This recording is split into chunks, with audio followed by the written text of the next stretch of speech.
আমরা খেয়ে নিই ফুটা করে। এখন আমি এটা খাবো। দেখি, ভালোই মজা। আপু আপু, আমাকে 5 টাকা দিয়ে চকলেট বানিয়ে দাও। চকলেট বানাবা? দাঁড়াও, আমি এখনই বানিয়ে দিচ্ছি।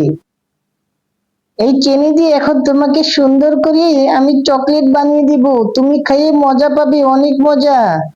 হয়ে গেছে, এই নাও দেখো। আপু আপু, তুমি আমাকে আরো 5 টাকা নাও। এই 5 টাকা নিয়ে আমি কিছু খাবো, আমার খিদে পেয়েছে। এই নাও, এখন আমি এটা খাবো। কত মজা, কত মজা। মুয়া, মুয়া। এখন কোনটা খাবো, কোনটা খাবো? এটা খাবো। দেখি কেমন লাগে এটা। ভালোই মজা। এই নাও তোমার চকলেট হয়ে গেছে। ওকে।